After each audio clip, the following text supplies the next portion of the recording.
श्री राम शरणम मम। द्वितीय प्रवचन। राम कथा के अंत में काकभुशुंडी और गरुड़ के संवाद के माध्यम से सप्त प्रश्न और उनके उत्तर हमारे सामने आते हैं। गरुड़ जी का 7वां और अंतिम प्रश्न था, मानस रोग कहऊ समुझाई। आप कृपा करके मानस रोगों का वर्णन कीजिए। इसके उत्तर में काकभुशुंडी मानस रोगों का वर्णन करते हैं। गोस्वामी जी यहाँ पर 2 तथ्यों की ओर हमारा ध्यान आकृष्ट करते हैं। एक तो यह कि वे व्यक्ति के अंतर्मन के रोगों की तुलना उसके शरीर में रहने वाले रोगों से करते हैं और कहते हैं कि जैसे शरीर का रोग व्यक्ति को अस्वस्थ और बेचैन बना देता है, वैसे ही मन का रोग भी उसे अशांत और पीड़ित करता रहता है। दूसरी बात वे यह कहते हैं कि मनुष्य के मन में कई प्रकार के रोग भरे हुए हैं। जब उसके शरीर का एक रोग ही उसे इतना व्यथित कर देता है, तब उसके मन के इतने रोग उसे कितना व्यथित करते होंगे, इसकी सहज ही कल्पना की जा सकती है। फिर गोस्वामी जी ने मानसिक और शारीरिक रोगों की तुलना की है और उनमें जो अंतर है उसकी ओर हमारा ध्यान आकृष्ट किया है। दोनों में मुख्य अंतर यह है कि सभी व्यक्तियों के शरीर में एक ही प्रकार का रोग नहीं दिखाई देता। किसी के शरीर में एक प्रकार का कष्ट है तो दूसरे के शरीर में दूसरे प्रकार का है, पर मानस रोग ऐसे हैं जो सब व्यक्तियों में समान रूप से पाए जाते हैं। ऐसा कोई व्यक्ति नहीं है जिसके अंतर्मन में इन रोगों का मूल विद्यमान ना हो। अतः यह पहला अंतर है कि मन का रोग शरीर के रोग की तुलना में सर्वव्यापक है। दूसरा अंतर यह है कि शरीर में कई रोग होने पर चट उसका ज्ञान हो जाता है, पर मन के रोगों के साथ विडंबना यह है कि उसका रोगी अपने रोग को बहुधा पकड़ नहीं पाता। इससे स्पष्ट करते हुए गोस्वामी जी कहते हैं, हई सबके लखी बिरले पाए। ये मानस रोग होते तो हैं सबको, परंतु इन्हें जान पाते हैं कोई बिरले ही। यदि हमारे सिर में पीड़ा होने लगे तो उसका ज्ञान हमें तुरंत हो जाता है, पर मन के रोगों की प्रवृत्ति यह है कि जिस व्यक्ति के मन में रोग होता है वह बहुधा अपने रोगों को नहीं देख पाता। यूं तो चिकित्सा शास्त्र में ऐसे भी शरीर के रोग हैं जिन्हें प्रारंभ में व्यक्ति नहीं देख पाता। ऐसे रोग शरीर में भीतर ही भीतर बढ़ते रहते हैं और अचानक असाध्य होकर व्यक्ति की मृत्यु के कारण बन जाते हैं। पर ये जो मन के रोग हैं, उनकी विलक्षणता यह है कि प्रत्येक व्यक्ति के जीवन में विद्यमान होते हुए भी अधिकांश लोग उन्हें देख पाने में असमर्थ होते हैं। इससे अधिक उचित रीति से यूँ भी कहा जा सकता है कि मानसिक रोगी की सबसे बड़ी विचित्रता यह है कि वह अपने को रोगी न मानकर सामने वाले को रोगी समझता है। वस्तुतः मानस रोगों को देखने का तात्पर्य है स्वयं के दोषों को देखना। आयुर्वेद की मान्यता है कि शरीर 3 धातुओं के द्वारा संचालित होता है और इनका नाम है त्रिदोष। ये त्रिदोष व्यक्ति के शरीर को स्वस्थ भी रखते हैं, फिर उसकी अस्वस्थता के भी कारण होते हैं। जब ये संतुलित रहते हैं तो व्यक्ति स्वस्थ रहता है और उनके असंतुलित हो जाने पर वह रोगी हो जाता है। तो जैसे शरीर के संदर्भ में कफ, वात और पित्त ये त्रिदोष हैं, उसी प्रकार ये दोष व्यक्ति के मन में भी हैं। लेकिन इन दोषों को देख पाना बड़ा कठिन है। इसलिए रामचरितमानस में एक बड़ी सांकेतिक पद्धति का वर्णन किया गया है। लंका के रणांगण में मेघनाथ लक्ष्मण जी को मूर्छित करने में सफल हो जाता है। इसे आध्यात्मिक संदर्भ में देखने पर इसका एक विशेष तात्पर्य ध्वनित होता है। गोस्वामी जी विनय पत्रिका में मेघनाथ को काम के प्रतीक के रूप में प्रस्तुत करते हैं। वे कहते हैं, मोहदश मौलिक तद्भ्रांत अहंकार पाका रिजित काम विश्राम हारी। मेघनाथ मूर्तिमान काम है। दूसरी ओर मेघनाथ के प्रतिद्वंदी हैं लक्ष्मण जी, जिन्हें गोस्वामी जी ने घनीभूत वैराग्य के रूप में प्रस्तुत किया है। वैराग्य और काम के संदर्भ में अंततोगत्वा विजय तो वैराग्य की ही होती है, क्योंकि लक्ष्मण जी मेघनाथ को मारने में समर्थ होते हैं। पर इस विजय की प्रक्रिया से गुजरते हुए वैराग्य को पराजय का भी सामना करना पड़ता है। लक्ष्मण जी के जीवन में भी पराजय का एक क्षण आता हुआ दिखाई देता है। वे मेघनाथ के द्वारा मूर्छित कर दिए जाते हैं। कथा आती है कि जब मेघनाथ अपने सब अस्त्रों का उपयोग करके भी लक्ष्मण जी को पराजित नहीं कर पाता, तब वह ब्रह्मा की दी हुई शक्ति को धनुष पर रखकर उन पर प्रहार करता है। शक्ति जाकर लक्ष्मण जी की छाती पर लगती है और वे मूर्छित हो जाते हैं।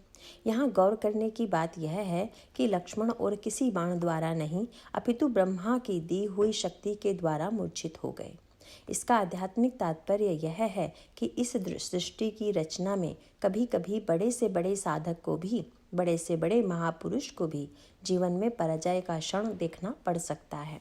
कारण यह है कि बड़े से बड़ा व्यक्ति भी आखिर ब्रह्मा द्वारा निर्मित सृष्टि का ही एक भाग होगा।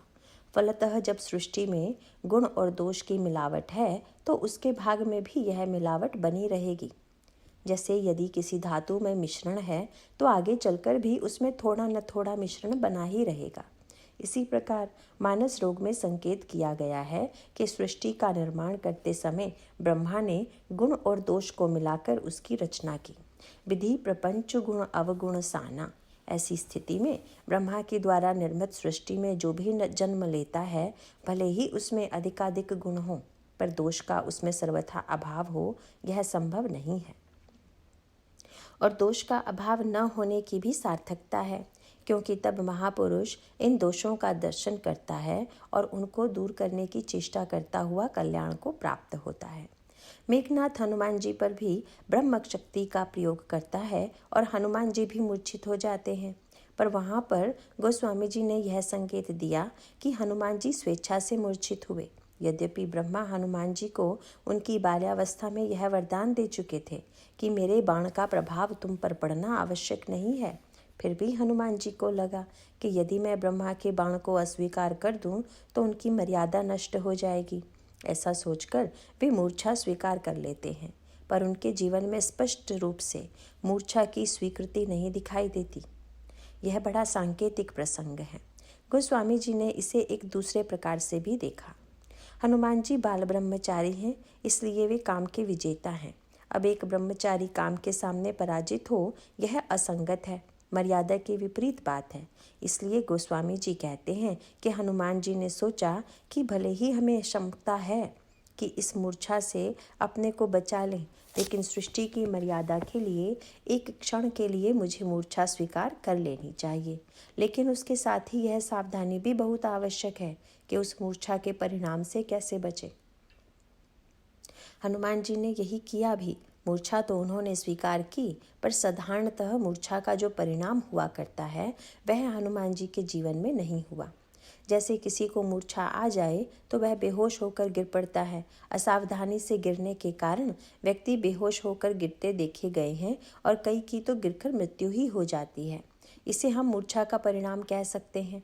तो हनुमान जी सृष्टि की परंपरा को स्वीकार करने के लिए, साधक के जीवन में एक मार्ग प्रस्तुत करने के लिए अपनी मूर्छा के द्वारा यह तो बताते हैं कि एक साधक या महापुरुष के जीवन में भी दोष का आभास हो सकता है, पर साथ ही यह भी प्रदर्शित करते हैं कि ऐसा होने पर भी वह दोष के परिणामों से सर्वथा अछूता रहता है। यह कला हनुमान जी के जीवन में विद्यमान है। इसीलिए वे मेघनाथ के बाण से मूर्छित तो होते हैं, पर मूर्छा के परिणाम से अपने को बचा कर रखते हैं, क्योंकि वे मूर्छा को स्वेच्छा से स्वीकार करते हैं। कई लोग कीर्तन में प्रेमोन्माद से मूर्छित होते हैं और कई लोग ऐसे होते हैं जो दिखाने के लिए मूर्छित होते हैं। अब ये जो दूसरे प्रकार के नकली मूर्छित होने वाले लोग हैं, वे जरा हिसाब किताब से मूर्छित होते हैं कि कहीं भी गिरने पर कम चोट लगने की संभावना हो। वे वैसी जगह गिरना चाहते हैं जहाँ मोटा गद्दा गद्दा लगा हो और जहाँ गिरने से चोट ना आवे। लोग जान भी लें कि ये गिर पड़े और चोट भी नहीं लगी। इस दृष्टि से हनुमान जी का गिरना विलक्षण है। वे तो स्वेच्छा से गिरते हैं। अब स्वेच्छा से पतन और परेच्छा से पतन में बड़ा अंतर है। जैसे कोई गड्ढे में गिरे और कोई गड्ढे में उतरे, इन दोनों के अंतर को समझने की आवश्यकता नहीं है। हनुमान जी जब स्वेच्छा से मेघनाथ के बाण का आघात स्वीकार कर गिरते हैं तो पृथ्वी पर नहीं गिरते, वे मेघनाथ की सेना जिधर खड़ी है उधर गिरते हैं। और परत्युं बार कटक उसंघारा, गिरते गिरते बहुत सी सेना मार डालते हैं। यही हनुमान जी की विलक्षण कला है। वे गुणों के द्वारा तो दोषों का नाश करते ही हैं, पर उनके जीवन में यह जो दोष की स्वीकृति दिखाई देती है, उसके द्वारा भी वे दोषों का विनाश करते हैं, तथापि दोषों के प्रभाव से अपने को मुक्त रखते हैं। दूसरी ओर लक्ष्मण जी हैं, वे भी मूर्छित नहीं किए जा सकते। उन पर मेघनाद के बाण का भला क्या प्रभाव पड़ेगा। परंतु फिर भी उन्होंने जो मूर्छित होना स्वीकार किया, वहाँ संकेत यह है कि उन्होंने संत की भूमिका स्वीकार की। वह संत की भूमिका क्या है? जैसे चिकित्सक कभी कभी रोगी के रोग को स्वीकार करता देखा जाता है।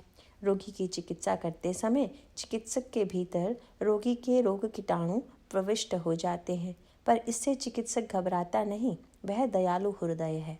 उसी प्रकार लक्ष्मण जी भी विभीषण की रक्षा के लिए मेघनाद द्वारा किया गया शक्ति का प्रहार अपने ऊपर झेल लेते हैं। गोस्वामी जी गीतावली रामायण में लंका कांड में संकेत देते हैं कि संकट विभीषण पर आने वाला था। मेघनाद ने रणभूमि में विभीषण को जब सामने देखा तो उसका सारा क्रोध विभीषण पर केंद्रित हो गया, यह सोचकर कि यही लंका के रहस्यों को शत्रु पक्ष के पास प्रकट करता रहता है। उसने विचार किया कि पहले इसी पर प्रहार करूं, और ऐसा सोचकर वह विभीषण पर शक्ति का प्रहार करता है। यह देखकर लक्ष्मण जी एक कौतुक करते हैं। वे तुरंत विभीषण को पीछे ढकेल देते हैं और वह ब्रह्म बाण अपनी छाती पर झेलकर मूर्छित होकर गिर पड़ते हैं। उन्हें मूर्छित देखकर भगवान श्री राम रुदन करते हुए उन्हें संबोधित करके कहते हैं, मेरे पन की लाज यहाँ लो, हठि प्रिय प्राण दये हैं, लागति सांगी विभीषण पर ही सी पर आप भये हैं। अहो, मेरी प्रतिज्ञा कि तुम्हें यहाँ तक लाज है कि उसके लिए अपने प्रिय प्राण तक दे डाले हैं। इसलिए यद्यपि शक्ति तो विभीषण के हृदय पर लगने वाली थी, परंतु उसकी रक्षा करने के लिए तुम उसकी ढाल बन गए। विभीषण जीव के प्रतीक हैं और लक्ष्मण की भूमिका आचार्य की, गुरु की है। जीव पर आने वाले आघात को, दोष को सृष्टि की मर्यादा के लिए गुरुजी स्वयं स्वीकार कर लेते हैं और मूर्छित हो जाते हैं। यूं यहाँ पर तो लक्ष्मण जी के चरित्र में करुणावृत्ति की प्रधानता ही दिखाई देती है। संत गाथा में एक प्रसिद्ध कथा है। किसी साधक के मन में दुर्बलता की वृत्ति आ गई। उसका मन बार बार उधर जाने को करता जिधर वेश्याएं रहती। जब भी वह उधर जाता अपने गुरु के सामने खड़े हुए देखता। वह रात में कई बार वेश्या के दरवाजे तक गया और हर बार गुरु को वहां खड़े देखकर वापस लौट आया। तब तो उसे बड़ा आश्चर्य हुआ और उसने सुबह गुरु जी से पूछ ही दिया, मैंने आपका दर्शन कल रात वहाँ किया, यह कैसी बात है? गुरु बोले, यह तो तुम्हारी कृपा है। रात भर तुम जिस तरह व्यग्र थे, तुम्हारे मन में वासना की ज्वाला जिस तरह धधक रही थी, वह देखकर तुम्हारी रक्षा के लिए मुझे बार बार वहाँ उपस्थित रहना पड़ा। अब गुरु की वैशाल्य में यह जो उपस्थिति है, वह शिष्य की रक्षा के लिए, उसके कल्याण के लिए है। इसी प्रकार लक्ष्मण जी भी सृष्टि की मर्यादा को स्वीकार करके जीव की रक्षा के लिए मेघनाद द्वारा चलाए गए शक्तिवाण रूप दोष को स्वीकार कर लेते हैं और मूर्छित होकर गिर पड़ते हैं। हनुमान जी उन्हें उठाकर ले आते हैं और प्रभु की गोद में रख देते हैं। यहाँ वैराग्य दो भूमिकाओं में दिखाई दे रहा है। लक्ष्मण जी भी मूर्तिमान वैराग्य हैं और हनुमान जी भी। एक वैराग्य मूर्छित है और दूसरा चैतन्य। चैतन्य वैराग्य मूर्छित वैराग्य को ले जाकर प्रभु की गोद में रख देता है। अब इस मूर्तिमान वैराग्य की चिकित्सा कैसे की जाए? यदि भगवान राम चाहते तो अपनी ईश्वरीय पद्धति से लक्ष्मण को तत्काल चैतन्य कर सकते थे। इसका अभिप्राय यह है कि ईश्वर यदि चाहे तो अपनी चमत्कारिक पद्धति से साधक के अंतर्मन के दोषों को मुहूर्त मात्र में दूर कर सकता है। साधकों के जीवन में ईश्वर की कृपा का ऐसा प्रयोग कभी कभी दिखाई भी देता है, पर साधक ईश्वर की ऐसी कृपा के कारण कहीं निष्क्रिय न हो जाएं, ऐसा न मान लें कि दोषों के निराकरण के लिए केवल ईश्वर की कृपा ही यथेष्ट है। दोष निवारण में अपनी भूमिका के प्रति कहीं वह भ्रांति में न पड़ जाएं। इसलिए रामचरितमानस में कृपा पद्धति के साथ साथ साधना पद्धति का भी वर्णन किया गया है। कृपा पद्धति का सहारा लेने पर भगवान राम लक्ष्मण से कह सकते थे, लक्ष्मण उठो और बैठ जाओ, और लक्ष्मण उठकर बैठ जाते, पर वे ऐसा नहीं करते। वे तो नर लीला कर रहे हैं। उमा करत रघुपति नर लीला। अतः वे इस समस्या का समाधान मानवीय पद्धति से करना चाहते हैं। वे मानो यह बताना चाहते हैं कि जब हमारा वैराग्य, हमारे जीवन का सद्गुण किसी दुर्गुण के प्रहार से मूर्छित हो जाए तो किस पद्धति के द्वारा उसके प्रहार को झेला जाए और उसके परिणाम से अपने को मुक्त कैसे किया जाए। वे नरलीला करते हुए हनुमान से पूछते हैं। हनुमान जी प्रभु के सामने एक के बाद दूसरा विकल्प रखते जाते हैं। वे एक उपाय यह भी रखते हैं, तऊ चंद्रमही निचोरी चाय लिजऊं आनि सुधा सिर नावऊ। मैं चंद्रमा को वस्त्र के समान निचोड़कर उससे अमृत लाकर आपका सिर नवाऊंगा। मैंने सुना है कि चंद्रमा में अमृत है, वह अमृत लक्ष्मण जी के मुंह में डाल देने से वे चैतन्य हो उठेंगे। प्रभु कहते हैं, नहीं हनुमान, तुम्ही ने तो एक दिन कहा था, ससी तुम्हार प्रिय दास। अब एक भक्त को बचाने के लिए दूसरे भक्त को निचोड़ डालने का प्रस्ताव कुछ उचित नहीं मालूम होता, वह मुझे स्वीकार्य नहीं लगता। तब हनुमान जी ने कहा, फिर ऐसा करता हूँ कि राहु को लाकर उसके द्वारा सूर्य ग्रहण करवा देता हूँ, जिससे सूर्योदय ही न हो और लक्ष्मण जी के प्राण बचे रहें। इस पर प्रभु बोले, हनुमान, हम लोग संसार में अंधेरा फैलाने तो आए नहीं हैं कि व्यर्थ में सूर्य के प्रकाश को ढकवा दें, हम तो प्रकाश फैलाने आए हैं। इसलिए अंधेरा फैलाकर यदि लक्ष्मण के प्राण बचाए गए तो वह मुझे आदर्श के अनुकूल नहीं लगता। हनुमान जी ने अब तीसरा विकल्प प्रस्तुत किया और कहा, पटको मीच नीच मूषक जऊं सब ही कुपापु बहावो। आप आदेश दीजिए तो नीच मृत्यु को मूषक के समान पटक दूं और इस प्रकार सभी का पाप काट दूं। हनुमान जी का तात्पर्य यह था कि व्यक्ति मृत्यु के द्वारा मरता है। अब अगर मृत्यु को ही मार डाला जाए तो किसी के भी मरने का डर नहीं रहेगा और इस प्रकार लक्ष्मण जी भी मृत्यु की पकड़ से बच जाएंगे। इस पर प्रभु ने पूछा, अच्छा हनुमान, यह बताओ कि मृत्यु का निर्माण किसने किया? आपने। जानते हो मैंने मृत्यु को क्यों बनाया? इसलिए कि लोगों में वह भय की सृष्टि करे जिससे वह सही दिशा में चलें। अब मृत्यु का भय होने पर भी लोग मनमाना आचरण करते हैं, तब यदि तुम मृत्यु को मार डालोगे तो उनका आचरण और भी मनमाना हो जाएगा। तब तो उनके जीवन में भय की वृत्ति जगेगी ही नहीं और वे अपने को अजर अमर समझकर न जाने फिर कितनी मनमानी करेंगे। तब फिर महाराज, क्या स्वर्ग के वैद्य अश्वनी कुमारों को पकड़ कर ले आऊं? हनुमान जी ने अगला प्रस्ताव रखा। भगवान राम ने उसके लिए भी मना किया। तब जाम्बवान ने सुझाव दिया कि सुना है महाराज, लंका में कोई नामी वैद्य है, यदि आपकी अनुमति हो तो उन्हें बुलाया जा सकता है। और प्रभु ने प्रसन्न होकर तुरंत अनुमति दे दी। यदि भौतिक संदर्भ में इस तथ्य पर विचार करें तो बात बड़ी अटपटी मालूम होती है। कहीं कोई व्यक्ति शत्रु के वैद्य के द्वारा क्या अपनी चिकित्सा कराता है? वह तो डरेगा कि कहीं शत्रु का वैद्य उसे दवा के स्थान पर जहर ना दे दे। शत्रु के वैद्य पर भला कौन भरोसा करेगा? लेकिन भगवान राम का तर्क बढ़िया है। उनका अभिप्राय यह है कि भले ही आप शारीरिक संदर्भों में शत्रु के वैद्य पर भरोसा ना करें, पर मानसिक संदर्भों में शत्रु का वैद्य ही अधिक काम का होगा। यह बड़े सांकेतिक प्रसंग है। वैद्य कौन है? वह जो त्रिदोष का ज्ञाता है। इसका तात्पर्य यह है कि जो दोष देखने में जितना पटु होगा वह उतना ही कुशल वैद्य होगा। अब जो मित्र वैद्य है वह तो दोषों को उतनी बारीकी से नहीं देखेगा जितनी कि शत्रु का वैद्य, और वैद्य बिना दोष देखे दवा देगा नहीं। अतएव भगवान राम का तात्पर्य यह था कि दोषदर्शी ही अगर बुलाना है तो लंका से बुलाओ। शरीर के संदर्भ में चिकित्सा की पद्धति यह है कि जो मित्र है वह हमारा चिकित्सक हो, पर मन के संदर्भ में चिकित्सा की पद्धति यह है कि शत्रु का चिकित्सक ही हमारे लिए अधिक काम का होगा। वह हमारे दोषों को गहराई से छानबीन करके देखेगा। वह उन दोषों को उजागर कर देखेगा जिनको हम अपने प्रति पक्षपात के कारण देख नहीं पाते।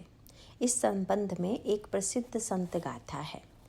पलटू दास जी एक प्रसिद्ध संत हुए हैं। वे बड़े विरागी थे, फिर भी कुछ लोग उनकी कठोर आलोचना किया करते थे। ऐसे आलोचकों में जो सबसे प्रखर था उसकी एक दिन मृत्यु हो गई। पलटू दास जी के भक्त इस पर बड़े प्रसन्न हुए कि चलो उस दुष्ट से तो पीछा छूटा, पर जब यह समाचार पलटू दास जी को दिया गया तो उनकी आंखों में आंसू निकलने लगे। भक्तों को अचरज हुआ। वे कह रहे कि महाराज, ऐसे दुष्ट व्यक्ति की मृत्यु पर आप आंसू बहा रहे हैं जो निरंतर आपकी झूठी निंदा किया करता था।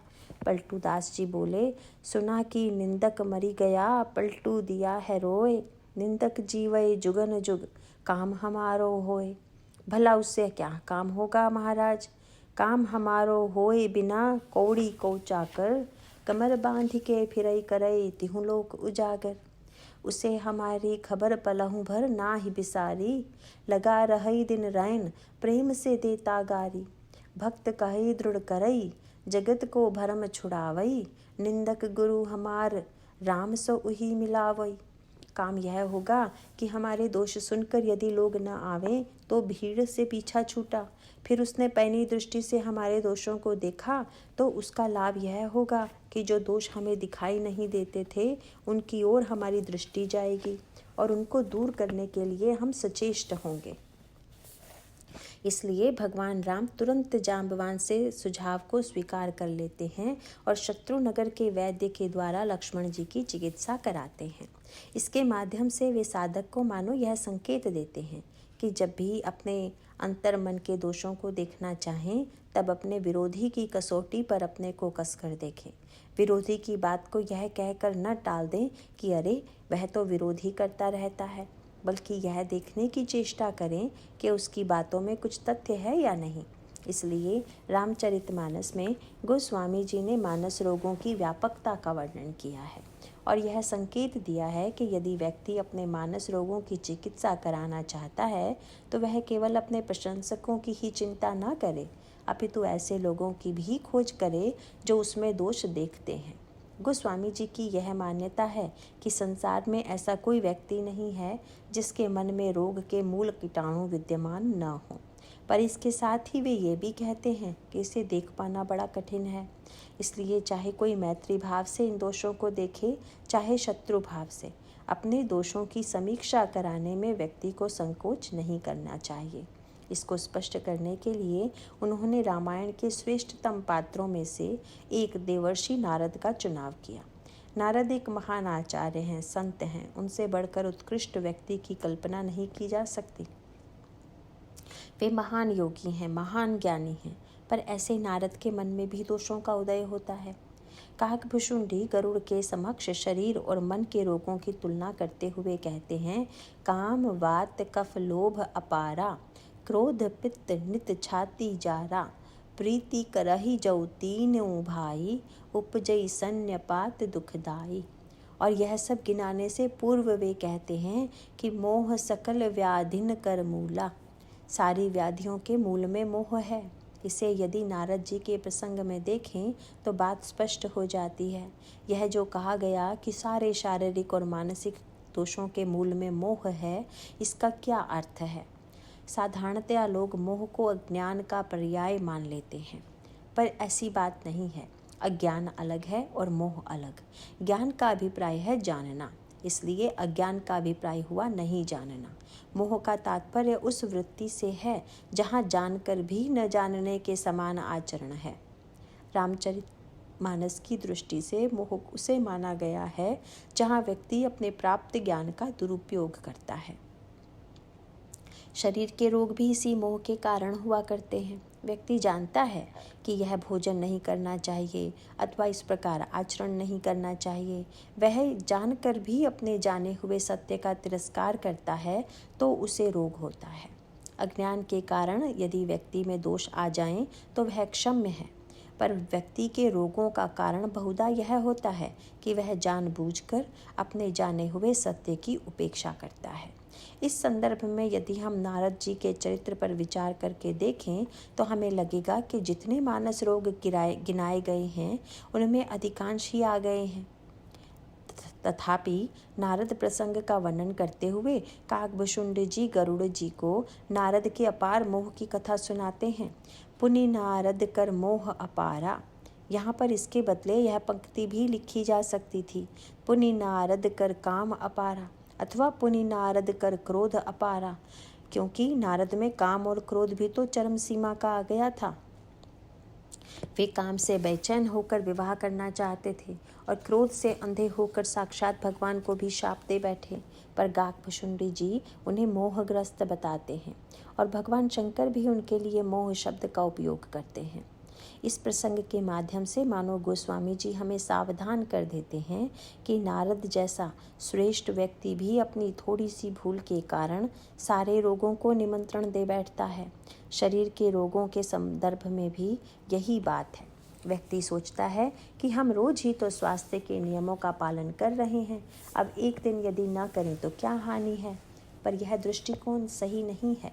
नित्य स्वास्थ्य के नियमों का पालन करने के बाद भी व्यक्ति यदि एक दिन भी कुपथ्य करेगा तो उसके शरीर पर उसका कुप्रभाव पड़े बिना नहीं रहेगा।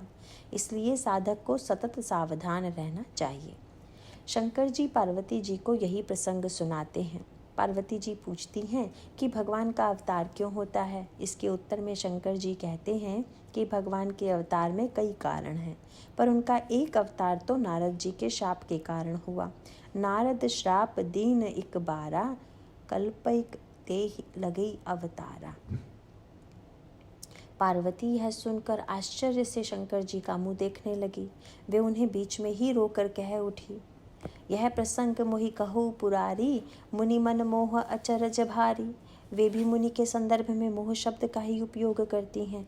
उन्हें बड़ा आश्चर्य लगता है कि देवर्षि नारद जैसे व्यक्ति के जीवन में भी मोह और दुर्गुण दुर्विचारों का उदय होता है। तब शंकर जी नारद का चरित्र सुनाते हैं।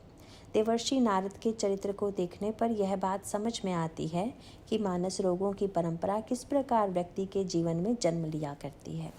नारद के संदर्भ में एक विशेष बात यह आती है कि उनके दो परम शुभ चिंतकों ने उनमें दोष देखा। फिर उनके एक विरोधी व्यक्ति ने भी उनमें दोष का दर्शन किया, पर नारद बहुत दिनों तक अपना दोष नहीं देख पाते। मानसिक रोगी का यह बड़ा विचित्र मनोविज्ञान होता है कि वह अपना रोग स्वयं नहीं देख पाता और कभी कभी तो वह वैद्य में ही दोष देखने लगता है। नारद जी की भी यही दशा हुई। भगवान शंकर ने यदि नारद के दोषों को देखकर दूर करने की चेष्टा की तो भगवान विष्णु ने भी उनके दोषों को देखकर उनकी चिकित्सा की व्यवस्था की। पर नारद को भगवान शंकर और भगवान विष्णु दोनों में ही दोष दिखाई पड़ने लगे। उन्हें लगा कि शंकर जी बड़े ईर्ष्यालु हैं और भगवान विष्णु को तो वे कितनी ही गालियां सुना बैठते हैं। फिर दक्ष प्रजापति ने भी देवर्षि नारद में दोष देखा।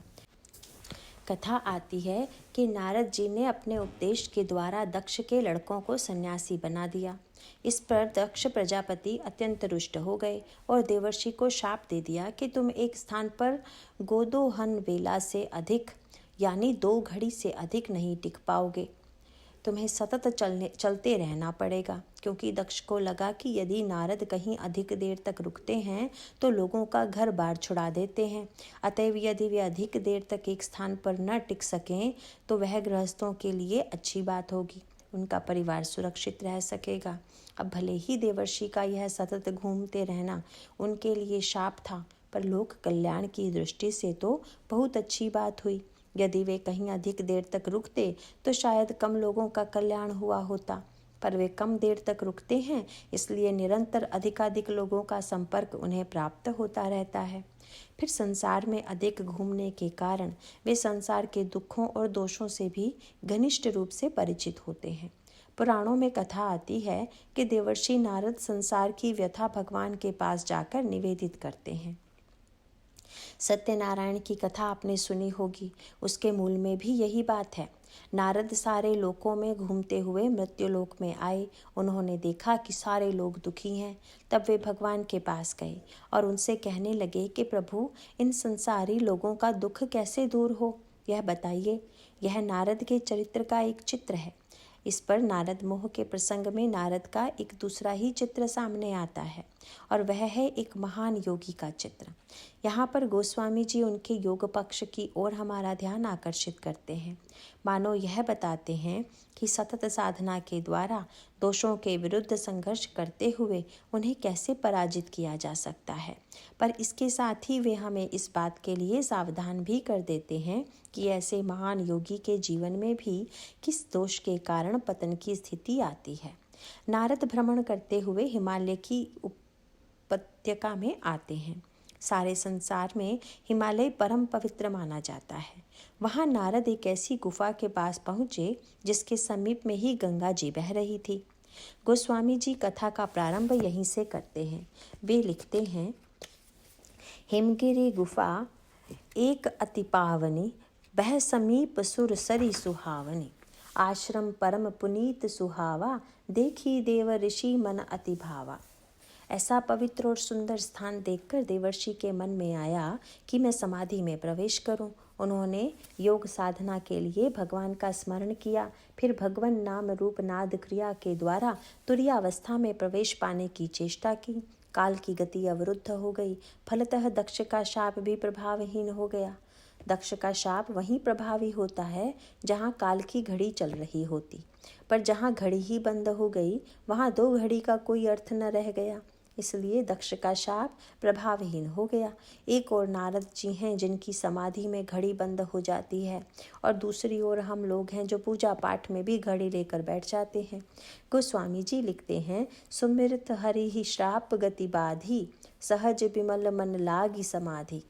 नारद का मन सहज वैराग्य युक्त है, परम पवित्र है। वे गुफा में बैठकर समाधि में तल्लीन हो जाते हैं।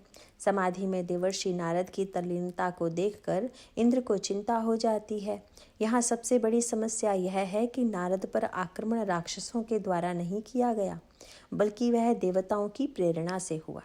यहाँ पर दो दर्शनों के टकराव का संकेत है। एक दर्शन है साधना के द्वारा स्वर्ग प्राप्त करना, और दूसरा दर्शन है साधना के द्वारा समाधि में प्रविष्ट हो जाना। प्रथम दर्शन का प्रतिनिधित्व इंद्र करता है और दूसरे दर्शन का प्रतिनिधित्व नारद करते हैं। समाधि में बैठे हुए नारद को देखकर इंद्र को लगा कि कहीं वे हमारे स्वर्ग को पाने के लिए ही तो साधना नहीं कर रहे हैं। सत्कर्म और पुण्य करने वालों की यही समस्या होती है। भोगवादी व्यक्ति कितना भी अच्छा क्यों ना हो, अपने भोग में बंटवारा नहीं चाहता। इंद्र को यही सत लगता है कि नारद कहीं मेरे स्वर्ग पर अधिकार ना कर ले, इसलिए वह काम को नारद पर आक्रमण करने के लिए भेजता है। इस प्रकार काम के दो रूप हैं। एक वह जो मेघनाद के रूप में लंका में है और जिसे रावण लक्ष्मण से लड़ने के लिए प्रेरित करता है, तथा दूसरा वह है जो इंद्र से प्रेरित होकर नारद पर आक्रमण करता है। मानस रोग के संदर्भ में भी काम के ये दो रूप हमें प्राप्त होते हैं। एक रूप वह है जो राक्षसों द्वारा संतालित होता है और दूसरा देवताओं के द्वारा। जब यह बात तो समझ में आती है कि मोहरूपी राक्षस काम को प्रेरित करें, पर यह बात बड़ी अटपटी मालूम होती है कि पुण्य रूप देवता काम के प्रेरक बने। इसका अभिप्राय यही है कि सद्गुणों के द्वारा भी कभी कभी व्यक्ति के जीवन में दुर्गुणों का आगमन होता दिखाई देता है। यदि सद्गुणों का उद्देश्य भोग और सम्मान प्राप्त करना ही हो, तब तो ये सद्गुण मनुष्य के जीवन में ईर्ष्या ही उत्पन्न करेंगे।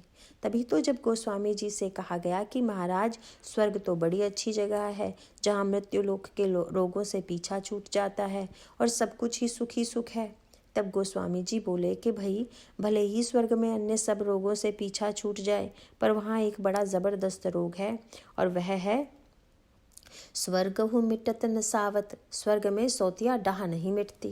यह एक मनोवैज्ञानिक बात है। सद्गुणों से संपन्न लोग परस्पर बड़े ईर्ष्यालु होते हैं। यही जीवन का एवं समाज का सत्य है, तथा पुराणों का भी। हर सद्गुण संपन्न व्यक्ति अपने को अधिक से अधिक भोगों से युक्त करना चाहता है। स्वर्ग में बैठे हुए देवता सुखी थोड़े रहते हैं। यह तो स्वर्ग का नियम है कि जिसने जितना पुण्य किया उसे उतना ही भोग मिलेगा। जब देवता अपने बगल वाले देवता के पास अधिक भोग देखता है तो उसके मन में भारी ईर्ष्या उत्पन्न होती है, और यह ईर्ष्या उसके लिए एक संकट खड़ा कर देती है। वह संकट क्या है? वह है कि यदि ईर्ष्या इस संसार में रहने वाले व्यक्ति के मन में उत्पन्न हो तो वह प्रयत्न करके आगे बढ़ने की चेष्टा कर सकता है, पर स्वर्ग में तो आगे बढ़ने की कोई संभावना नहीं है। वहाँ ऐसा कोई उपाय नहीं है जिससे ईर्ष्या करने वाला व्यक्ति होड़ लगा सके। जब इंद्र के सामने यह चिंता आई कि नारद तपस्या में मग्न है, तो वह एक उपाय के रूप में यह कर सकता था कि वह भी तपस्या में लग जाता, पर वह तो भ्रांतिवश यह सोचता है कि नारद भी मेरी तरह भोगों को पाना चाहते हैं। ईर्ष्या का एक रूप यह भी हो सकता था कि इंद्र नारद की भांति समाधि में जाने की चेष्टा करता और समाधि को और गहराई में उतरकर नारद को परास्त करने की सोचता। लेकिन इंद्र ने देखा कि ऐसा करना उसके लिए संभव न हो पाएगा, और इसलिए वह ईर्ष्यालु बन गया। ईर्ष्यालु व्यक्ति पहले यह सोचता है कि हम तेज दौड़ें और उस आगे जाने वाले व्यक्ति को हरा दें, पर जब वह देखता है कि दौड़कर उससे आगे निकलना संभव नहीं है, तब वह सोचता है कि उसकी टांग पकड़कर खींच ले, जिससे कम से कम वह आगे तो ना बढ़ सके। इसीलिए इंद्र निर्णय करता है कि हम काम के माध्यम से नारद को गिराने की चेष्टा करेंगे। तब सत्कर्म प्रेरित, सद्गुण प्रेरित, स्वर्ग और पुण्य प्रेरित काम संत नारद पर आक्रमण करने चल पड़ता है। यह बड़ी विचित्र बात है। नरक की सब कोई निंदा करते हैं क्योंकि वहाँ दुख, पाप और दोष निवास करते हैं, पर रामचरितमानस तो स्वर्ग की भी निंदा करता है। भगवान राम कहते हैं, एहि तन कर फल विषय न भाई, स्वर्ग स्वल्प अंत दुखदाई। स्वर्ग भी अंत में दुखदाई है। इंद्र की प्रेरणा से काम नारद को नीचे गिराने के लिए निकल पड़ता है और अप्सराओं के साथ वहां जाकर उन पर प्रभाव डालने की चेष्टा करता है। पर नारद समाधि की ऐसी उच्च स्थिति में थे कि काम कला कछु मुनहि न व्यापी, और तब निज भय डरेउ मनोभव पापी। जब नारद पर काम का कोई प्रभाव नहीं पड़ा तो काम डर के मारे कांपने लगा। यदि नारद गिर पड़ते तब तो उसे बड़ा आनंद आता। जैसे आप किसी के पैर पकड़कर खींचने की चेष्टा करें, यदि वह गिर जाता है तो आपका लक्ष्य पूरा हो जाता है, पर यदि आप उसे गिरा न पाएं तब तो वह आपसे बदला लेने की कोशिश करेगा। काम को भी प्रतीत होता है कि अब नारद मुझ पर रुष्ट हो जाएंगे और मुझे शाप दे देंगे। इसीलिए वह सहित सहाय सभीत अति मां निहारी मन मैन, गहि सिजाई मुनि चरण तब कही सुठी आरत बहन। काम अपने सहायकों समेत दीन वचन कहते हुए मुनि के चरणों को जा पकड़ता है और गिड़गिड़ाते हुए कहता है कि महाराज, मैं अपनी इच्छा से यहाँ नहीं आया। इंद्र को भय हो गया था कि आप स्वर्ग पर अधिकार प्राप्त करना चाहते हैं, इसलिए उन्होंने मुझे आज्ञा दी थी। मुझे क्षमा करें। यह सुनकर भयउ न नारद मन कछु रोषा, कही प्रिय वचन काम परितोषा। नारद ने काम से कहा कि मुझे तुम्हारे ऊपर कोई रोष नहीं है, तुम जाकर इंद्र से कह देना कि मुझे स्वर्ग की कोई आकांक्षा नहीं है। काम समझ गया कि नारद तो काम, क्रोध एवं लोभ तीनों के विजेता हैं। नारद की काम और क्रोध पर विजय तो उसने देख ही ली थी, अब उसने यह भी देख लिया कि मुनि लोभ के भी विजेता हैं, क्योंकि उनके मन में स्वर्ग का भी लोभ नहीं है। काम स्वर्ग को लौटकर सबको नारद की विजय की गाथा सुनाता है और सुनने वाले सब लोग उस विजय को सही रूप में ग्रहण करते हैं। पर नारद के जीवन का दुर्भाग्य था कि जिस घटना का अर्थ इंद्र, सारे देवता और काम सही रूप में ले पाए, नारद स्वयं उस घटना को सही अर्थ में नहीं ले सके। गोस्वामी जी लिखते हैं, मुनि सुशीलता आपनि करनी, सुरपति सभा जाई सब बरनी। सुनि सब के मन अचर जु आवा, मुनहि प्रशंसी हरहि सिरुनावा। काम ने देवराज इंद्र की सभा में जाकर मुनि की सुशीलता और अपने करतूत का वर्णन किया, जिसे सुनकर सबके मन में आश्चर्य हुआ। ऐसा महापुरुष जो काम, क्रोध एवं लोभ तीनों को जीत ले, सचमुच धन्य है। सब लोग नारद जी की प्रशंसा करने लगे, पर साथ ही उन्होंने भगवान के चरणों में सिर नवाया। यह बहुत बड़ा मंत्र है। प्रशंसा भले ही किसी व्यक्ति की जाए, पर नमन तो वस्तुतः भगवान को करना चाहिए, जिन्होंने व्यक्ति को ऐसी क्षमता दी, ऐसे गुणों से युक्त किया कि वह उस क्षमता और उन गुणों का सदुपयोग करके इतना महान बन जाता है।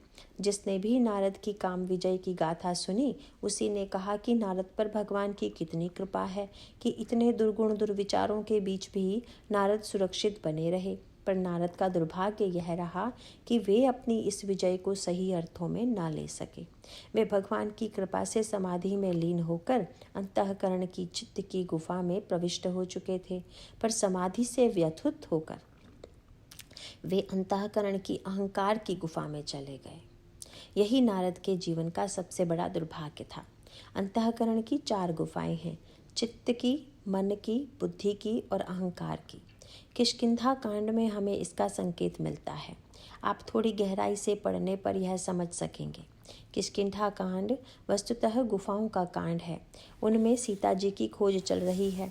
सीता जी हैं साक्षात शांति स्वरूपा, शांति सीता समानीता, आत्मा रामो विराजते।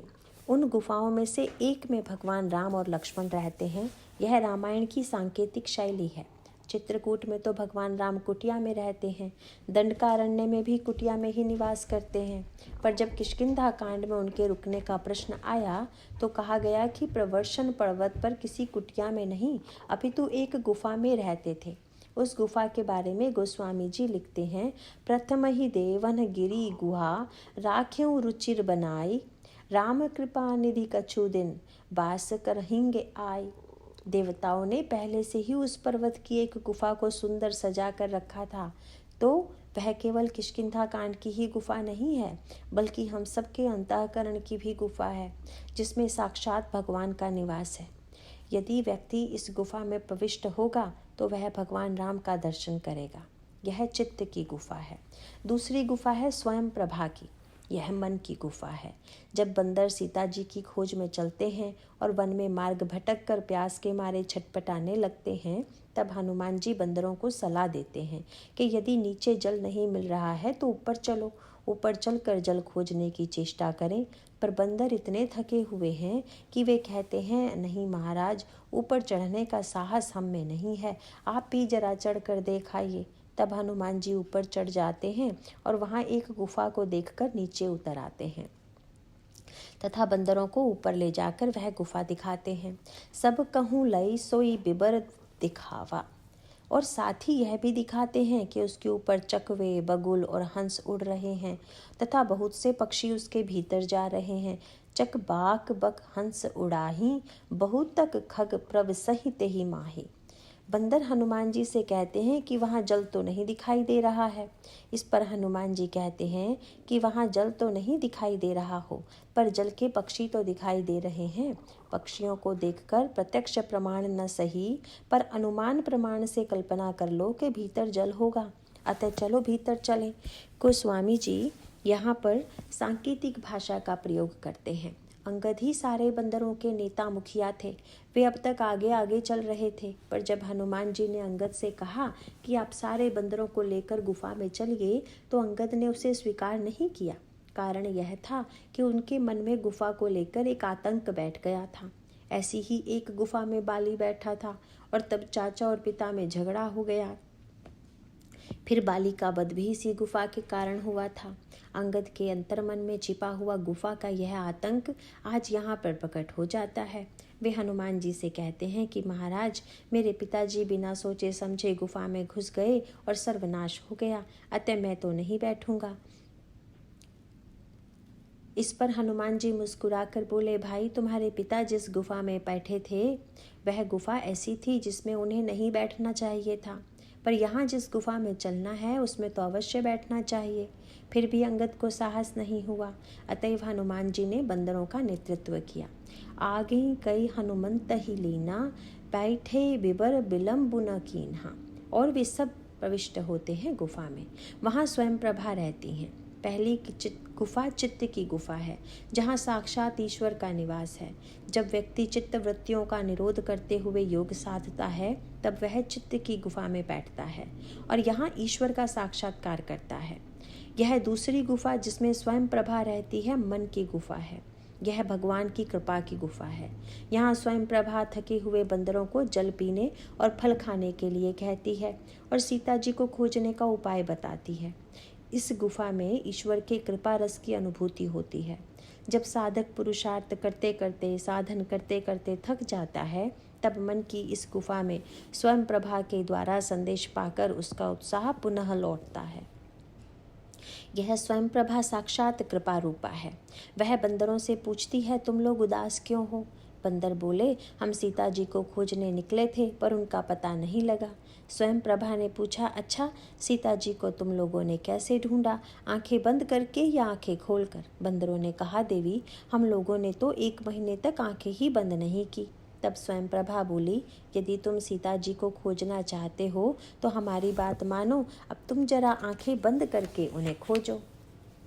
मूंदहु नयन बिबर तजि जाहु, पैहु सीत ही जान पछिताहु। तो इस प्रकार बंदरों को स्वयं प्रभा ने नेत्र मूंदने का, कृपा का, विश्वास का, समर्पण का संदेश प्राप्त होता है। बंदरों ने नेत्र मूंद लिया और जब उन्होंने आंखें खोली तो देखा कि वे समुद्र के किनारे पहुंच गए हैं। वे आपस में कहने लगे कि नेत्र मूंदने से तो कोई लाभ नहीं हुआ। स्वयं प्रभा ने तो कहा था कि नेत्र मूंदो, तुम्हें सीता जी अवश्य मिलेंगी, पर कहाँ, हम लोग तो इस सागर के तीर पर आ गए। उन्हें स्वयं प्रभा के संदेश पर संदेह होने लगता है। हमारे जीवन में भी बहुधा ऐसा होता है। हम किसी महात्मा के पास जाकर शांति का उपाय पूछते हैं। महात्मा जी कहते हैं कि आंख मूंद कर ध्यान किया करो, शांति मिलेगी। हम 10-5 दिन आंख मूंद कर ध्यान करते हैं, पर जब शांति कहीं मिलती दिखाई नहीं देती तो हमें महात्मा जी के संदेश पर संदेह होने लगता है कि उनकी पद्धति ठीक है भी या नहीं। बंदरों के साथ ठीक ऐसा ही हुआ। उन्हें नेत्र मूंदने में कोई लाभ नहीं दिखाई देता। अब ये 2 पद्धतियां हैं, नेत्र मूंदना और नेत्र खोलना। प्रश्न यह है कि कौन सी पद्धति सही है। नेत्र मूंदने का अर्थ है विश्वास और नेत्र खोलने का तात्पर्य है विवेक। प्रश्न उठता है कि जीवन में विश्वास की आवश्यकता है या विवेक की। इसका उत्तर यह है कि दोनों ही महत्वपूर्ण हैं। जब बंदर स्वयं प्रभा की गुफा में जाकर आंखें मूंदते हैं और आंखें खोलने पर जब अपने को समुद्र के तीर पर पाते हैं, तब वे निराश से हो जाते हैं और सोचते हैं कि जब हम शांति रूपिणी सीता जी का पता नहीं लगा पाए तो हमारे लिए शरीर का त्याग कर देना ही उचित होगा। ऐसे समय गोस्वामी जी एक तीसरी गुफा का संकेत देते हैं। वे लिखते हैं कि समुद्र के पास भी पहाड़ियाँ थी और उनमें एक गुफा थी। उस गुफा में एक गीध बैठा हुआ था। वह महान ज्ञानी था। उसका नाम था संपाति। उसने जब बंदरों की बात सुनी तो वह बाहर आकर जो कहता है उसे सुनकर बंदरों के प्राण सूख जाते हैं। वे सोचते हैं कि जब सीता जी नहीं मिली तब पीछे लौटने का मार्ग भी तो बंद हो गया है, क्योंकि सुग्रीव ने कह दिया था कि यदि तुम 1 महीने के भीतर सीता जी का पता नहीं लगाओगे तो तुम्हें मृत्युदंड मिलेगा, और 1 माह की यह अवधि बीत चुकी थी। यही साधक की समस्या है। न तो उसे पीछे लौटते बनता है, न ही आगे उसका उद्देश्य पूरा होता है। साधन काल में भी कभी कभी ऐसा अवसाद, ऐसी निराशा उत्पन्न हो जाती है जब पीछे लौटने का मार्ग भी बंद हो जाता है, और इस मार्ग का बंद होना आवश्यक भी है। कबीर दास जी यही कहा करते थे। उनका एक व्यंग्यात्मक दोहा आता है। वे हाथ में मशाल लिए खड़े थे। लोगों ने कहा कि हम भी आपके साथ यात्रा करेंगे। कबीर बोले कि चलो, ठीक है, चलो।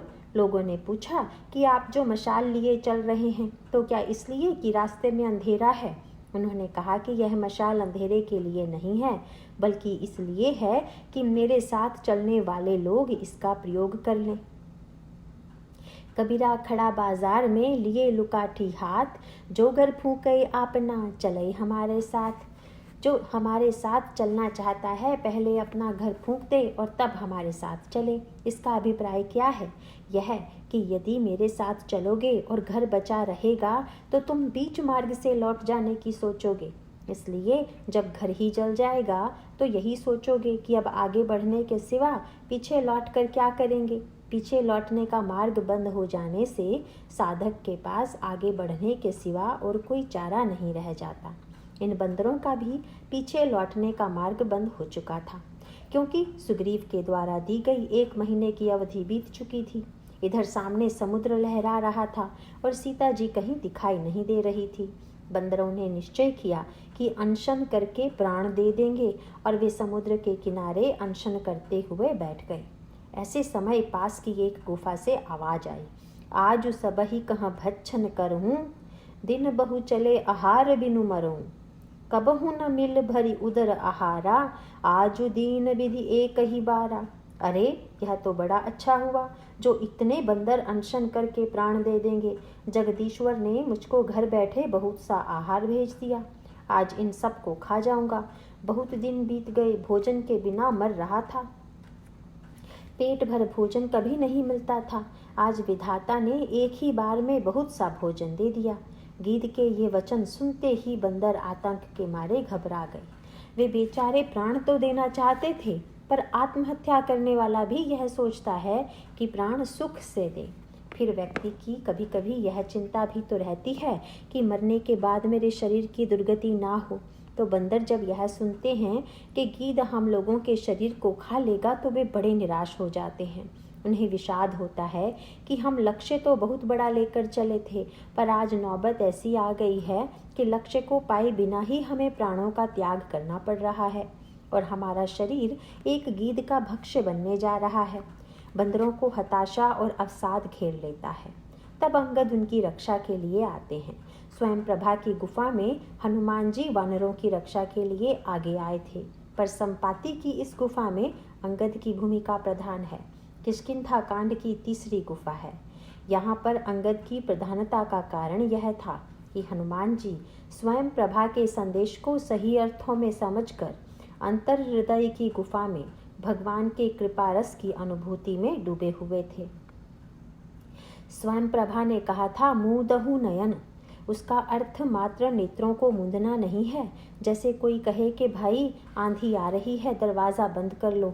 इसका अर्थ यदि कोई यह लगाए कि केवल दरवाज़ा बंद कर लो और खिड़कियां खुली रखो, तब तो यह नासमझी की पराकाष्ठा है।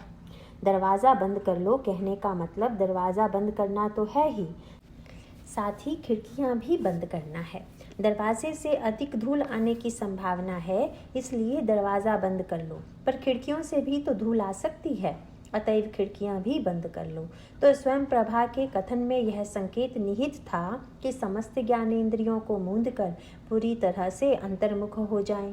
लेकिन बंदरों ने आँख मूंदने का अर्थ केवल आँख मूंदना लिया।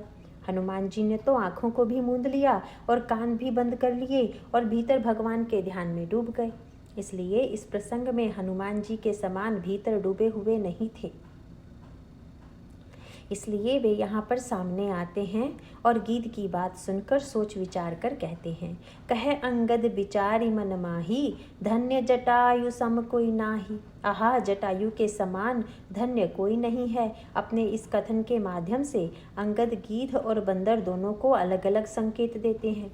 गीध को यह संकेत कि तुम्हारी जाति का एक गीध वह था जिसने सीता जी की रक्षा के लिए प्राण दे दिए, और एक गीध तुम हो जो खोजने वालों को ही खाना चाहते हो। ऐसा लगता है कि तुम्हें अपने जाति बंधुओं से कोई प्रेरणा नहीं मिली। अपने साथियों के लिए उनका संदेश यह था कि यदि एक गीध सीता जी की रक्षा के लिए अपने प्राणों की बाजी लगाकर सदगति और भगवान की कृपा का अधिकार होता है, तब हमें भी प्रभु अवश्य स्वीकार कर लेंगे। भले ही जटायु सीता जी की रक्षा नहीं कर पाया, पर एक पवित्र उद्देश्य के लिए प्राणों का होम कर देने के कारण भगवान ने स्वयं आकर उन्हें अपनी गोद में उठा लिया। इसी प्रकार अंगद का तात्पर्य यह था कि भले ही हम सीता जी को न पा सकें और उनको पाने की चेष्टा में हमारे प्राण चले जाएं, पर हमें यह विश्वास रखना चाहिए कि जीते जी ना सही, मृत्यु के बाद तो भगवान हम लोगों को स्वीकार करेंगे ही। हमारा यह प्रयास व्यर्थ नहीं होगा। जब संपाति ने अंगद के मुख से जटायु का नाम सुना तो वह वानरों के पास आ गया और बोला, तुम लोग डरो मत। इसके पश्चात संपाति और वानरों का संवाद होता है। संपाति बंदरों से कहता है, वह देखो लंका में अशोक वाटिका है और वहाँ सीता जी बैठी हुई हैं। तुम नहीं देख पाओगे, मैं देख रहा हूँ, क्योंकि गीध की दृष्टि अपार होती है। तो गीध आंखें खोलकर देखने का संकेत देता है। स्वयं प्रभा ने आंखें मूंद कर संकेत दिया था। संपाति की यह गुफा बुद्धि की गुफा है, देहाभिमान से ऊपर उठने की गुफा है। गोस्वामी जी लिखते हैं कि संपाति वानरों से कह रहा है कि मैं पहले बड़ा अभिमानी था, पर चंद्रमा मुनि ने दया करके मुझे ज्ञान दिया और मेरा देहाभिमान छुड़ा दिया। देह जनित अभिमान छड़ावा, यही तीसरी गुफा है। अभिप्राय यह है कि जब हम शांति की, भक्ति की खोज में लगे हुए हों तो अपने मन की गुफा में प्रविष्ट हों, स्वयं प्रभा के द्वारा कृपा का जल पीकर जीवन में धन्यता का अनुभव करें, या फिर गीध की बुद्धि की गुफा में बैठकर विचार के द्वारा संपाति के संकेत के माध्यम से देहाभिमान से ऊपर उठकर शांति पाने की, भक्ति लाभ करने की चेष्टा करें। चौथी गुफा है बाले की। यह अहंकार की गुफा है। नारद जी पहले तो चित्त की गुफा में बैठे थे और तब उन्हें समाधि लग गई थी। सहज विमल मन लागी समाधि। फिर नारद जी के मन में समाधि में जाने की इच्छा भी एक गुफा को देखकर ही आई थी। हिमगिरी गुहा एक अति पावनी। जब तक वे चित्त की गुफा में बैठे रहे तब तक समाधि में लीन रहे, पर उसके बाद जब वे काम पर विजय प्राप्त करते हैं तब एकदम चौथी गुफा में जाकर बैठ जाते हैं। चित्त की गुफा से निकलकर अहंकार की गुफा में चले जाते हैं। बाली ने भी उसी गुफा में बैठने की भूल की। वह प्रसंग तो बड़ा विस्तृत है, हम केवल सूत्र के रूप में उसे यहाँ आपके सामने रख रहे हैं। एक दिन सुग्रीव ने भगवान राम को अपना संस्मरण सुनाते हुए कहा कि बाली के जीवन में सर्वनाश लाने वाली यही गुफा है। पढ़कर बड़ा अटपटा लगता है कि ऐसे अपराजेय योद्धा का सर्वनाश एक गुफा कर दे। आप जानते हैं कि बाली रावण को पराजित कर चुका है। उसने दुंदुभि को भी हरा दिया। एक और दैत्य था जिसके मन में बाली से लड़ने की इच्छा आई। उसका नाम था मायावी। उसने सोचा कि हम लड़कर तो बाली को हरा नहीं सकते, पर यदि मैं आधी रात को बाली को चुनौती दूं, तो चूंकि बंदर रात्रि के समय बाहर नहीं निकलते हैं, बाली भी डर के मारे अंधेरे में नहीं निकलेगा। और इस प्रकार मैं लौट कर घोषणा कर दूंगा कि बाली ने मेरी चुनौती स्वीकार नहीं की, इसलिए मैं विजेता हूँ। मायावी को लगता है कि इस प्रकार मैं रावण और दुंदुभि को हराने वाले का विजेता बन जाऊंगा। यह सोचकर मायावी आधी रात्रि को आकर बाली को युद्ध की चुनौती देता है। बाली उसे अस्वीकार नहीं कर पाता। वह तुरंत घर से निकलकर मायावी का पीछा करता है। मायावी बाली से बचने का कोई उपाय न देखे गुफा में बैठ जाता है। बाली यदि अंधेरी रात में न निकलता तो कोई समस्या न आती। निकलने के बाद वह मायावी के पीछे पीछे अंधेरी गुफा में न बैठता, न घुसता, तब भी कोई समस्या की बात न होती। पर यही बाली के चरित्र का दुर्भाग्यपूर्ण पक्ष है। वैसे हम देखें तो बाली सद्गुण और पुण्य का प्रतीक है। और मायावी कौन है? रामचरितमानस में उसका परिचय देते हुए कहा गया है, मई सुत मायावी तेहि नाऊं, आवासो प्रभु हमरे गाऊं। यह मायावी मय दानव का लड़का है। मय दानव ने ही लंका का निर्माण किया था और उसे सजाया था। अब भले ही त्रेता युग की घटना हो, पर आज भी यह मय और मायावी हमारे जीवन में विद्यमान है। गोस्वामी जी से पूछा गया कि यह मय दैत्य कौन है? वे विनय पत्रिका में लिखते हैं, रचिमन दनुज मय रूपधारी, अर्थात यह मय मन ही मय दानव है। मायावी उसी मय का बेटा है, अर्थात मन का संकल्प विकल्प ही मायावी है।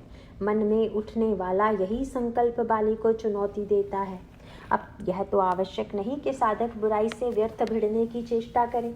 साधक का लक्षण यह नहीं कि वह दुर्गुणों को लड़ने के लिए बाध्य करे। बुद्धिमानी तो इसमें है कि दुर्गुणों से बचा जा सके। दुर्गुणों से दूर रहना ही साधक का कर्तव्य है। लेकिन बाली के मन में तो एक नशा छाया हुआ है कि मैं पाप का, दुर्गुणों का विजेता हूँ। इसलिए जब माया का बेटा मायावी मन का संकल्प उसे चुनौती देता है तो वह उसे स्वीकार कर लेता है और स्वीकार कर लेने के बाद उस पर्वत की गुफा में प्रविष्ट होता है, जिसके संबंध में विनय पत्रिका में गोस्वामी जी कहते हैं, परम बरबर गर्भ पर्वत चढ़यो। यह गर्भ का पर्वत है और उसमें अहंकार की गुफा है। मायावी इस अहंकार की गुफा में बैठ कर जाता है। बाली का अहंकार इतना बढ़ा हुआ था कि उसने सुग्रीव से कह दिया कि मैं 15 दिन में इसको हरा दूंगा। ऐसा दावा ही साधक के जीवन का दंभ है। यदि साधक ऐसा मानता है कि उसमें निश्चित ही दुर्गुणों को हराने की क्षमता है और वह इतने दिनों में दुर्गुण दुर्विचारों को हराकर साधना में सफलता प्राप्त कर लेगा, तो यह उसके अहंकार की घोषणा है। बाली ने ऐसी ही घोषणा करने की भूल की। परिणाम यह होता है कि यह घोषणा सुग्रीव के मन में भ्रम की सृष्टि करती है। सुग्रीव के चरित्र का उज्जवल पक्ष यह है कि वे अपनी सामर्थ्य की सीमा जानते हैं। वह भक्ति के लिए परम आवश्यक है। सुग्रीव भी तो उस गुफा में बैठ सकते थे, पर वे नहीं बैठते क्योंकि वे जानते हैं कि वह अहंकार की गुफा है। उनकी सबसे बड़ी विशेषता यह है कि वे पूरे जीवन में कभी अहंकारी नहीं बने। बाली का दुर्भाग्य यह है कि वह बड़ा साहसी होते हुए भी, दुर्गुण दुर्विचारों की चुनौती देता हुआ भी अहंकार की अतल गहराइयों में बैठ जाता है और सोचने लगता है कि मैं बुराइयों का विजेता हूँ। परिणाम यह होता है कि दुर्गुणों के विजेता का गर्व ही अंत में बाली के लिए घातक बन जाता है। अतः बाली के ऊपर अर्थात अभिमान के ऊपर भगवान बाण चलाते हैं। नारद जी के चरित्र में भी हम देखते हैं कि वे चित्त की गुफा में समाधि में लीन थे। फिर वहां से निकलकर वे काम से वार्तालाप करने लगे। काम ने उनके चरणों में प्रणाम करके उनसे क्षमा मांगी और स्वर्ग में वापस लौटकर उसने नारद का गुणगान किया। पर इधर हम देखते हैं कि नारद जी चित्त की गुफा से निकलकर अहंकार की गुफा में बैठ जाते हैं, जिसमें बाली बैठ गया था। नारद ने भी अपने मन में विजेता का गर्व पाल लिया। वे सोचने लगे कि जैसी सफलता मैंने प्राप्त की वैसी और किसी ने नहीं की है। गोस्वामी जी इस प्रसंग को नारद मोह के नाम से पुकारते हैं। कारण यह है कि नारद से बढ़कर कौन जानता है कि अहंकार सबसे घातक है। वे स्वयं भक्ति के आचार्य हैं, इसलिए अहंकार की बुराई से सबसे अधिक परिचित हैं। फिर भी उनके मन में यह भाव उठता है कि इतना बड़ा कार्य मुझसे पहले और किसी ने नहीं किया, यही मोह है। और जब उन्होंने अनुभव किया कि मैंने काम को जीतकर सबसे बड़ी सफलता प्राप्त की है, तो उनके मन में पहला विचार यह आया कि चलें, अपनी विजय की बात जरा दूसरों को भी सुनाएं और उसका आनंद लें। जरा दूसरे भी तो जानें कि हमें कितनी बड़ी सफलता मिली है। ऐसी प्रवृत्ति अहंकारी के मन में ही आती है।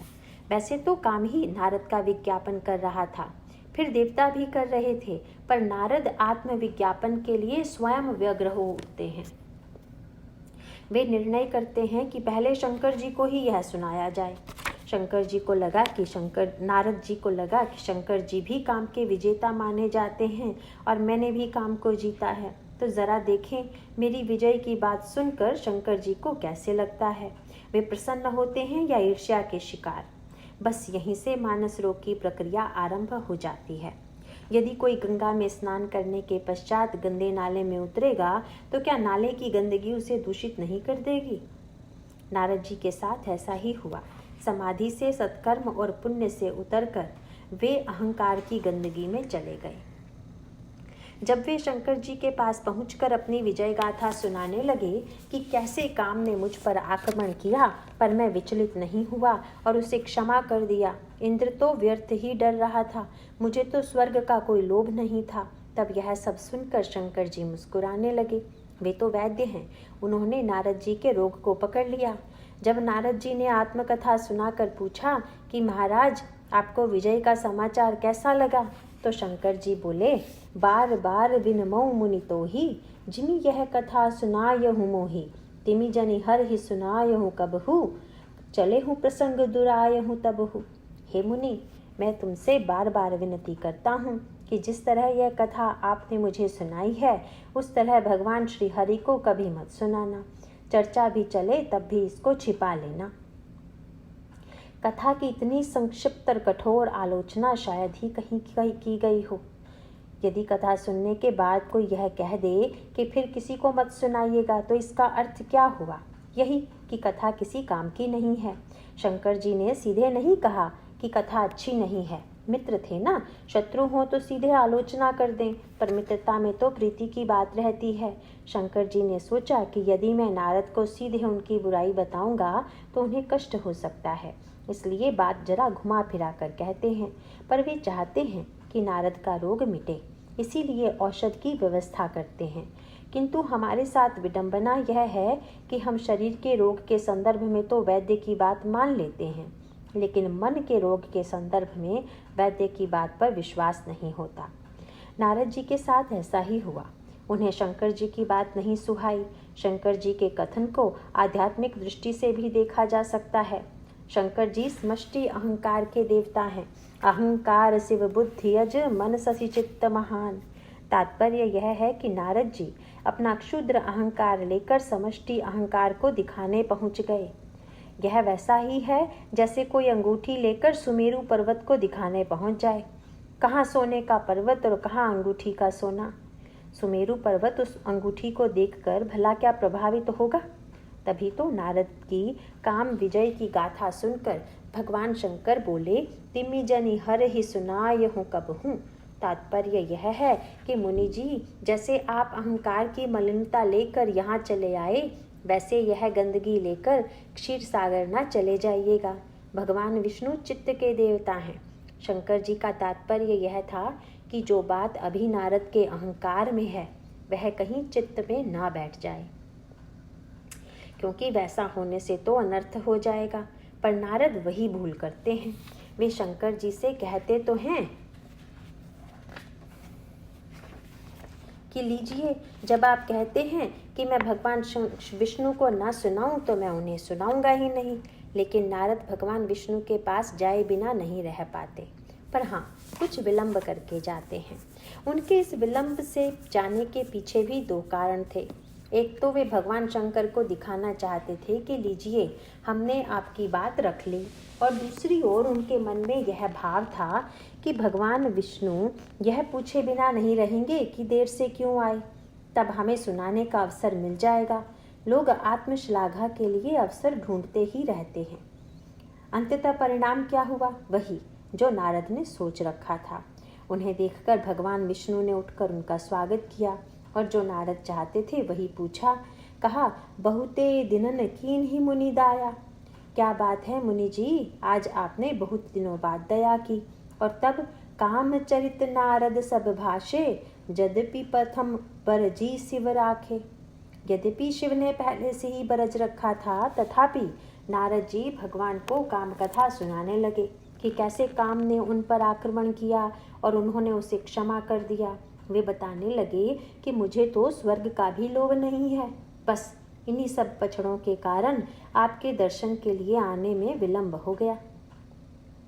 सुनते ही भगवान बोले, ब्रह्मचर्य व्रत रत मति धीरा, तुम ही की करई मनोभव पीरा। मुनि जी, आप तो ब्रह्मचारी हैं, बड़े भारी योगी हैं, आपकी बुद्धि स्थिर है, फिर काम आपको कैसे सता सकता है। भगवान की बात सुनकर नारद जी बैठे बैठे शंकर और विष्णु की तुलना करने लगे। सोचने लगे कि विष्णु शंकर जी की तरह ईर्ष्यालु नहीं है। शंकर जी ने तो मेरी बात सुनकर एक बार भी प्रशंसा नहीं की, और भगवान विष्णु को देखो कि वे मेरी प्रशंसा किए जा रहे हैं। पर नारद यह न समझ पाए कि विष्णु की प्रशंसा शंकर की उपेक्षा की अपेक्षा कहीं अधिक घातक है, क्योंकि अपनी प्रशंसा सुनकर उनकी दृष्टि अपने दोषों की ओर से एकदम हट गई। वास्तव में नारद को अपने दोष का पता चला शंकर जी के गणों के द्वारा। शंकर जी के दिखलाने पर भी नारद अपने दोष नहीं देख पाए और भगवान विष्णु की व्यंग्यात्मक भाषा नहीं समझ पाए। तब नारद जी को उनके दोष को दिखाने का भार शंकर जी के गण ले लेते हैं। स्वामी भले ही उदार हो जाए, पर गण वैसे उदार नहीं होते। गणों को नारद जी पर क्रोध आ गया था। उन्हें लगा कि अपने को कामजयी बताकर यह हमारे स्वामी की बराबरी कर रहा है, तो ये दोनों गण दोषदर्शी बनकर विश्व मोहिनी स्वयंवर में नारद जी के पास आकर बैठ गए। नारद जी के जीवन में अहंकार के रूप में एक दोष क्या आया कि उसने सारे दोष समूह को अपने पास बुला लिया। फलतः नारद में काम आदि सारे दोष आ गए। तब भगवान ने नारद के रोगों की चिकित्सा करने की व्यवस्था की। जब विश्व मोहिनी ने भगवान विष्णु के गले में जयमाल डाल दी और भगवान उसे लेकर चले गए, उसी समय दोनों रुद्रगण नारद जी के पास ही बैठे हुए थे। विष्णु और शंकर नारद जी को जो न दिखा पाए थे, वह ये दोनों रुद्रगण दिखा देते हैं। वे नारद से कहते हैं, निज मुख मुकुर बिलोक कहु जाई, जाकर दर्पण में अपना मुंह तो देखिए। और जब नारद ने जल में अपना मुंह देखा तो उन्होंने अपनी नहीं अपितु एक बंदर की आकृति देखी। यह बड़ा विचित्र संकेत है। जब व्यक्ति शीशे में देखता है तो उसे अपना मुंह दिखाई देता है, दूसरे का मुंह नहीं। पर यहाँ नारद जल में अपना नहीं बंदर का मुंह देखते हैं। जब उन्होंने दोबारा जल में देखा तब उन्हें अपना असली रूप तो दिखाई दिया, पर अपना दोष नहीं। उन्हें दोष उनका दिखाई दिया जिन्होंने उन्हें बंदर की आकृति दी थी। बस फिर क्या था, वे क्रोध से अधीर हो गए और फरकत अधर कोप मन माही, सपदी चले कमलापति पाही। उनके ओंठ फड़कने लगे तथा वे तुरंत ही भगवान कमलापति के पास चले। उन्हें भगवान बीच रास्ते में ही मिल गए। बीच ही पंथ मिले दनुजारी, संग रमा सोई राजकुमारी। बोले मधुर वचन सुर साई, मुनि कहाँ चले बिकल की नाई। भगवान ने पूछा, मुनि जी आप कहाँ जा रहे हैं? आपका तो मेरे प्रति बड़ा विश्वास था और आप कहते थे कि आपका मुझसे बढ़कर कोई हितैषी नहीं है। आप तो मुझ में कोई दोष देखते नहीं हैं, फिर इस प्रकार विकल होकर कहाँ जा रहे हैं? यह सुनकर नारद को भगवान विष्णु पर इतना क्रोध आया कि वह वर्णातीत था। उन्होंने शंकर जी में तो केवल ईर्ष्या का एक दोष ही देखा था। पर भगवान विष्णु में तो वे दोषों का पहाड़ देखते हैं। वे फूट पड़ते हैं, पर संपदा सकहु नहीं देखी, तुम रे ईर्षा कपट विशेषी, मथत सिंधु रुद्रहि बोरायऊ, सुरन प्रेरी विषपान करायऊ, असुर सुरा विष शंकर ही, आपु रमा मणि चारु, स्वार्थ साधक कुटिल तुम, सदा कपट व्यवहारु। वे भगवान को एक साथ इतनी सारी उपाधियां दे डालते हैं, उन्हें भगवान में अवगुण ही अवगुण दिखाई देने लगते हैं। मानस रोग की सबसे बड़ी समस्या यह है कि व्यक्ति कितना भी सजग और सद्गुण संपन्न क्यों न हो, पर यदि दुर्गुणों को परास्त करके अहंकारी बनेगा तो उसके जीवन में वे सारे दुर्गुण दुर्विचार फिर से प्रविष्ट हो जाएंगे। मोह को बुराइयों की बुराई जानने के पश्चात भी यदि व्यक्ति मोहग्रस्त होकर दुर्गुणों पर सफलता पाने का अहंकार अपने ऊपर लाद ले तो यह उसका दुर्भाग्य ही कहा जाएगा। गोस्वामी जी नारद के द्वारा यह बताना चाहते हैं कि नारद जैसा महापुरुष भी यदि असावधानी के कारण इतने मानस रोगों से ग्रस्त हो सकता है, तो जो साधक यह समझता है कि उसका अंतःकरण दोष शून्य हो गया है, उससे बढ़कर आत्म प्रवंचना और नहीं हो सकती। तभी तो लिखते हैं कि मानस रोग हैं तो सबके, पर इन्हें कोई बिरले ही देख पाते हैं। हई सबके लखी बिरले न पाए। ओम नारायण नारायण।